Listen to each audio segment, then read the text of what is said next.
Alhamdulillazi arsala rasulahu bil huda wa dinil haq liyuzhirahu 'ala dini kulli wa kafa billahi shahida. Asyhadu an la ilaha illallah wa asyhadu anna Muhammadan abduhu wa rasuluh. Bapak Ustaz, Bapak dosen, dan adik-adik mahasiswa dan saudara-saudaraku jemaah zuhur rahimakumullah. Pertama kita bersyukur Allah masih pilih kita untuk dapat melaksanakan sholat zuhur berjemaah di Masjid Al-Hidayah yang penuh berkah ini. Jemaah zuhur rahimakumullah, Allah itu ada sebelum kata ada itu ada. Allah itu ada sebelum kata ada itu ada. Artinya Allah itu wujud. Kita sebagai manusia adalah makhluknya, artinya ciptaannya. Pertanyaannya, kita ini ada atau tidak? Maka ulama katakan pada hakikatnya kita tuh tidak ada, mayat. Kita tuh ada karena diadakan. Nah, ini prinsip. Nah, ini akidah. Ingat, kita tuh ada di muka bumi ini saat ini karena diadakan. Siapa yang mengadakan? Itulah zat Allah Subhanahu wa ta'ala, yang Khalik, yang maha menciptakan. Nah, kita bisa buktikan karena agama ini di samping memerlukan dalil nakli dari nas Al-Quran dan hadis, juga bisa membuktikannya dengan akli, akal. Akal saja tidak cukup, nanti akal-akalan. Tapi kalau nakli saja susah kita mengelaborasikan sebagai makhluknya. Nah, jadi kita ini awalnya kalau kita tanya kalau kita merenung satu pertanyaan, ini sering saya ulang-ulangi karena agama ini kaidahnya diulang-ulang. Nah, maka orang tua kita dulu ngajarin dalam belajar tuh Allah bisa karena biasa, lancar kaji karena diulang. Diulang-ulang ini bukan jadi bosan, tetapi kita akan terus mengulang tuh akan menjadi satu kepahaman. Kalau kita tambah paham, akan masuk menjadi satu keyakinan. Kalau sudah menjadi satu keyakinan, kita mempraktekkan, mengamalkan itu jadi mudah dan jadi nikmat. Nah, 100 tahun yang lalu kan kita tidak tahu kita tuh di mana. Nah, maknanya Allah sudah kabarkan bahwa 100 tahun yang lalu kamu tuh ada tapi di alam ruh. Ruh ini min amri rabbih wa ma utitu minal ilmi illa qalila. Yang maha mengerti tentang ruh ini hanya Allah. Makhluknya ada. Karena kita terbatas keilmuan kita. Lalu bisa juga kita cek, sekarang ya kita ada. Tapi kalau kita tanya lagi 100 tahun yang akan datang, apalagi 1000 tahun yang akan datang, kita tidak tahu. Tapi yang jelas namanya makhluk yang diadakan tuh pasti ada batasnya. Kita akan kembali kepada Allah. Alamnya pun berbeda. Kalau sekarang kita di alam dunia, ya sebelum alam dunia kan kita alam ruh, masuk ke alam rahim mak kita 9 bulan, lalu masuk ke alam dunia. Lepas itu kaget kita masuk ke alam barzah. Lepas alam barzah kita masuk baru ke alam akhirat. Di alam akhirat itu ada bagian lagi ya, ada mazar, ada mizan dan seterusnya, baru ada bilik surga dan bilik neraka. Nah, hal-hal yang seperti ini sudah Allah kabarkan dalam Al-Quran dan sudah Allah dilengkapkan lagi oleh Rasulullah dalam hadisnya. Nah, jadi ada satu kisah, karena dalam Islam ini Masya Allah, Allah sayang, Allah turunkan kekasih-kekasihnya para nabi untuk mengajarkan pada kaumnya. Allah turunkan Rasul untuk mengajar umatnya. Selalu ada panduan-panduannya. Itulah kitab-kitab sucinya, mulai Jabur, Taurat, Injil, Al-Quran. Sebelum-sebelumnya suhub tuh pada Nabi Ibrahim, Nabi Sid dan lain-lainnya. Nah, saudaraku jemaah zuhur rahimakumullah, suatu hari Nabi Musa ini kalau kita tengok dalam Al-Quran paling banyak ceritanya. Cerita tentang Nabi Musa itu paling banyak. Lalu, tapi surat Musa tidak ada.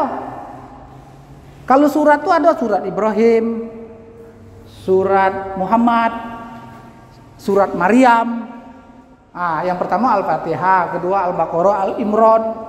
Nah, surat Musa ada, tapi cerita tentang Nabi Musa ini paling banyak dibandingkan Nabi Muhammad. Nah, maknanya kalau Allah masukkan ke dalam Quran itu bukan main-main.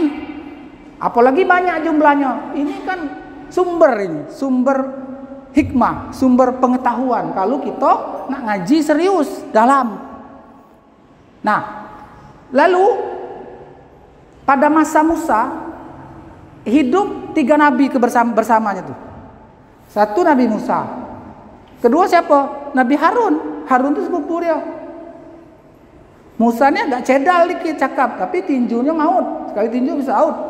Nah, siapa lagi? Metua dia Nabi Su'aib. Hidup satu masa tuh. 3 nabi hidup satu masa. Kalau Nabi Muhammad satu aja Nabi Muhammad. Itu. Nah, ada satu kisah, ini menjadi pelajaran. Kita ambil petik hikmahnya saat ini. Suatu hari Nabi Musa itu berjalan. Dalam perjalanannya itu Nabi Musa sakit perut. Nah, Nabi Musa ini dia punya titel yang diberikan Allah Kalamullah. Kalau Nabi Ibrahim Khalilullah. Kalau Nabi Isa Ruhullah. Kalau Nabi Muhammad Habibullah. Nabi-nabi itu yang ngasih Allah. Kalau Allah yang ngasih, Masya Allah. Good by good, luar biasa. Tak semua. Pasti sudah lulus seleksi menjadi kekasih-kekasih Allah. Bahkan Nabi Musa itu masuk dalam rangkaian Nabi Nimim. Nimim itu apa? Ulul azmi, pilihan. Dari Nabi jadi Rasul. Dari Rasul ada 5 Nabi menjadi Rasul pilihan itu Nuh, Ibrahim, Musa, Isa, Muhammad. Nah, kembali kepada Musa. Satu hari dia berjalan, sakit perut. Maka karena dia ni kalamullah, dia bisa bercakap dengan Allah. Pada waktu sakit perut, dia kontaklah Allah. Dia dialog dengan Allah. Ya Rob, ya Rob, Kau yang menciptakan, Kau yang maha mengetahui, Kau yang maha mengatur, Kau maha bekasih, maha penyayang. Aku sakit perut. Kira-kira apa ubatnya nih? Zaman dulu dah ketik rumah sakit, ketik dokter. Kalau sekarang, kalau kita sakit, bukan ingat Tuhan, ingat rumah sakit, ingat dokter, ingat ubat. Tapi dah selesai penyakitnya. Contoh COVID-nya, tambah banyak. Maaf. Jadi Nabi Musa tadi, setelah dia tanya sama Allah, Allah jawab, hai Musa, kau berjalan. Nanti depan perjalanan tu ada batu. Nah, di balik batu tu kaget kau tengok ada rumput. Kau makan rumput tu. Dah pakai insya Allah, Allah kan dia sudah Allah kan. Betul. Sudah perjalanan ada batu, Nabi Musa tengok sebelah tu ada rumput, Nabi Musa makan rumput tu. Ya, sembuh penyakit Nabi Musa. Nah, pada fase berikutnya di waktu yang lain Nabi Musa diuji lagi sakit dengan sakit yang sama, dengan rasa yang sama, sakit perut lagi. Tetapi berdasarkan experience, pengalaman empiris dan logik, ini kan manusia itu kan dua tuh. Pengalaman dulu aku sakit perut yang macam ini. Ubatnya rumput tuh. Jadi Musa spontan, dia langsunglah cari rumput tuh, dia makan rumput tuh. Nah, pada waktu makan rumput tu tak sembuh. Nah, kata Nabi Musa, kemarin sembuh, ini tak sembuh, sakitnya sama, ubatnya sama, makannya jumlah kuantitinya sama, tapi kemarin sembuh, sekarang tak sembuh. Sudah tu Nabi Musa, karena dia kalamullah, bisa bercakap, dia dialog dengan Allah. Ya Rob, ngapu nih perut tak sembuh, mencret terus nih. Kemarin makan ubat tu, makan rumput tu sembuh, sekarang tak sembuh. Apa kata Allah? Kau mintalah sembuh dengan obat tu, dengan rumput tu. Kemarin karena iman dan ketawaduan kau yakin tapi tawadhu akhlaknya kau tanya aku dulu. Nah, sekarang kenalah hebat nih. Berdasarkan pengalaman empiris dan rasional, kau tak tanya aku lagi, kau tak macam tak perlu aku lagi. Kau mintalah sembuh dengan rumput tu. Astagfirullah, baru dia minta ampun. Apa hikmah kisah singkat Nabi Musa ini? Inilah kita nih sekarang. Jadi Tadi kan Allah itu ada, tanpa yang meniadakan. Dia ada sebelum kata ada itu ada. Kalau kita ada karena diadakan oleh Allah. Jadi kita tidak boleh lepas. Maka kunci kita menjadi seorang muslim. Muslim itu kan berserah diri kepada Allah. Kuncinya apa?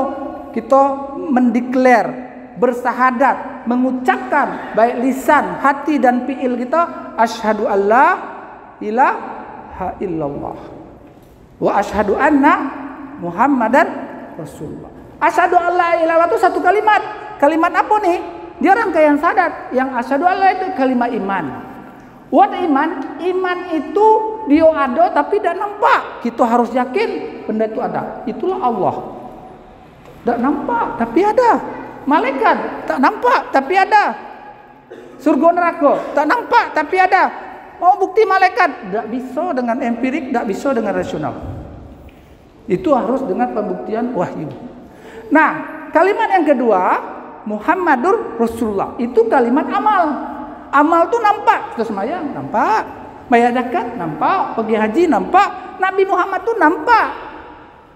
Siapa yang nampak? Sahabat pada waktu itu, keluarganya pada waktu itu. Kita berdasarkan cerita. Nah, itu kalimat amal. Artinya apa? Praktek untuk menuju keyakinan tadi. Al-Imran 31. Al-Imran surah ketiga ayat 31. Kul in kuntum tuhibbunallah fattabi'uni yuhibbukumullah wa yaghfir lakum junubakum wallahu ghafurur rahim. Kul in kuntum tuhibbunallah, kalau awak cinta kepada Allah, kalau nak kita sampai kepada Allah, nak hampir kata orang Malaysia tu, nak dekat kepada Allah, tuhibbunallah fattabi'uni, tak ada cara lain, kita nak ikutlah kekasihnya Nabi Muhammad SAW. Maka paling ya 100% susah, tapi kita track itu kita betulkan. Mungkin sekarang 10%, kita tingkatkan ngaji, naik lagi 15, terus ngaji dengan serius, dengan ngantuk, naik lagi dan seterusnya. Karena belajar tuh long life learning, belajar sebanyak hayat, dari buah yang sampai liang lahat. Terutama belajar agama. Kalau pelajar yang lain tuh dia ikut by ikut sesuai dengan keperluan, karena itu fardu kifayah. Kalau belajar agama fardu ain. Nah, jadi baik lagi Muhammadur Rasulullah. Maka kalau kita sakit, sekarang ini banyak penyimpangan cara berpikir, mensikapnya itu keliru. Ya. Kalau kita sakit, pertama kita adabnya sakit itu dari Allah. Tapi karena kelakuan kita. Lalu yang menyembuhkan Allah. Nah, satu contoh berkaitan dengan cerita Nabi Musa. Ada 4 orang sakit. A, B, C, D 4. Sakit sama. Sakit perut juga. Dokter sama, dokter Fakar nih sama. Oleh dokter didiagnosa, yang A nih gini, oke. Yang B gini, oke. Yang C, D sama. Sesudah cek darah, cek fisik dan lain sebagainya, dokter kasih obat. Obatnya sama, kebetulan sakitnya sama.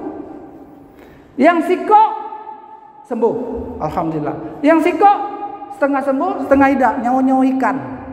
Yang siko seberapa yang sembuh, yang siko mati. Logika dan empiris harusnya obat sama, sakit sama, dokter sama, sembuh kalau. Dokter sama, obat sama, sakit sama. Itu kalau logika kita matematik. Tetapi ngapa kok berbeda hasilnya? Itulah keberadaan Allah. Yang ngasih sembuh Allah. Yang satu Allah teken, kau sembuh. Yang satu Allah teken, setengah sembuh. Yang ini kebas-kebas nih, separuh-separuh nih. Ini kok mati. Begitulah kita mensikapi antara sakit tadi dengan ajal.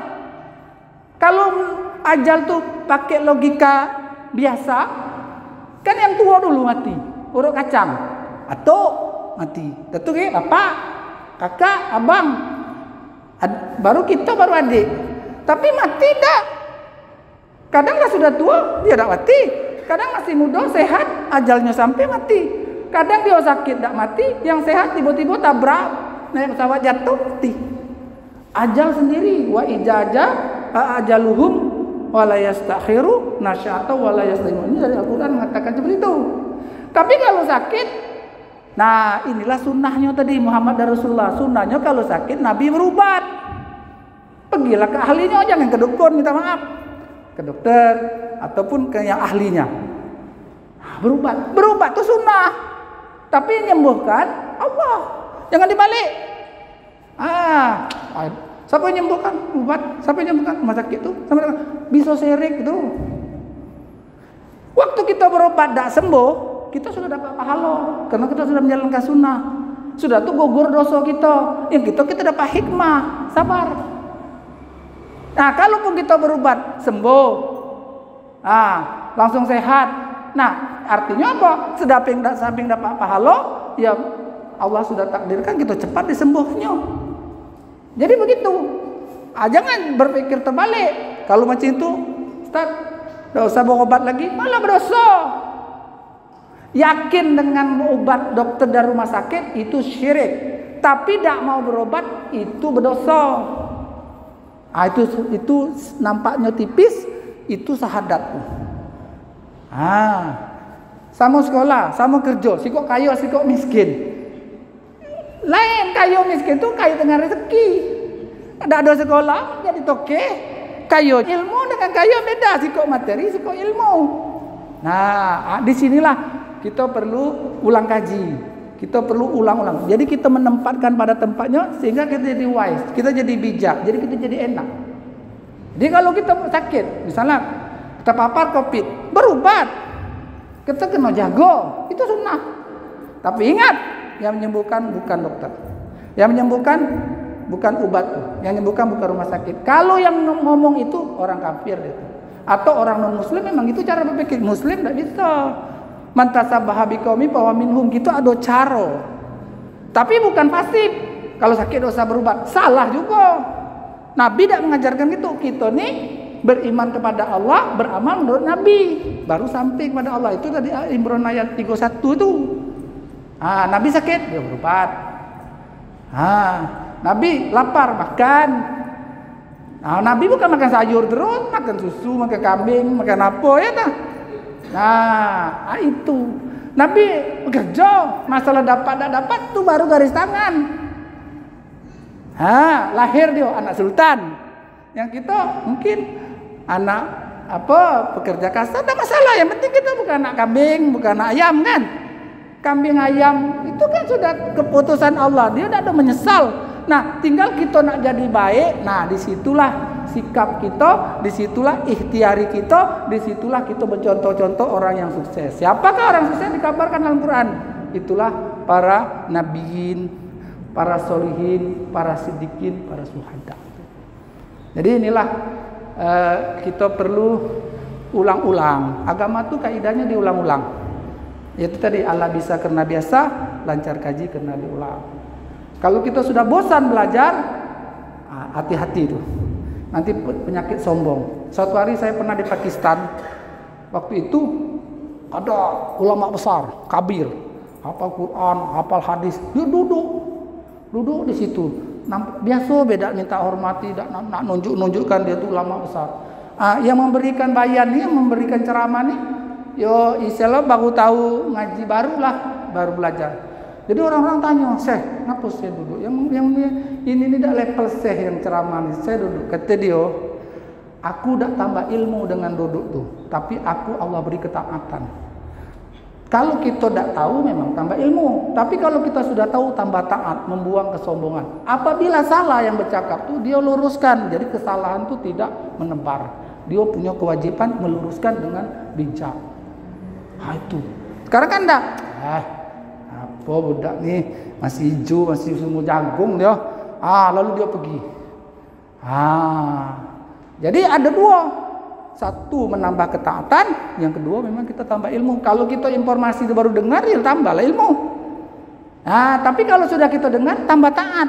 Apa? Kesabaran, tawaduan. Kalau ada kesalahan, dia meluruskan. Lalu ilmu itu cuma menyentuh pikiran, paling pun dalam menyentuh hati. Padahal hakikatnya adalah ilmu itu amal.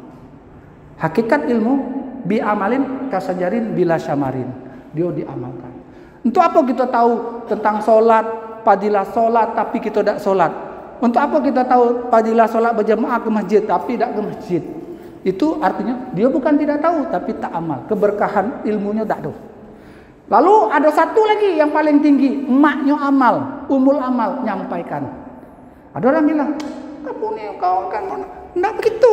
Walaupun balighu anni walau ayat, walaupun sepotong, seketul kita sampaikan. Tapi bukan kita nak sombong-sombong, bukan. Nah, pada hakikatnya macam saya ngomong, kalau niat nak merubah orang kecewa. Orang berubah kita sombong, orang tidak berubah kita kecewa. Jadi kita ngomong yang pertama nasihati diri kita sendiri, saya sendiri. Ini mulut dengan kuping dengan hati dekat ya, nasihat diri sendiri. Karena ini perintah Allah dan perintah Rasulnya. Dengan beginilah kita sampaikan, mudah-mudahan rahmat Allah turun, kejahatan ataupun kemungkaran itu akan berkurang.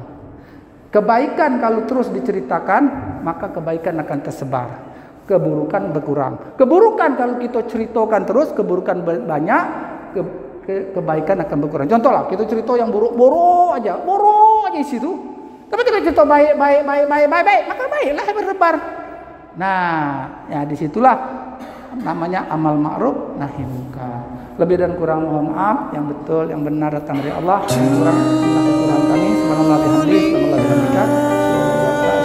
Assalamualaikum warahmatullahi wabarakatuh.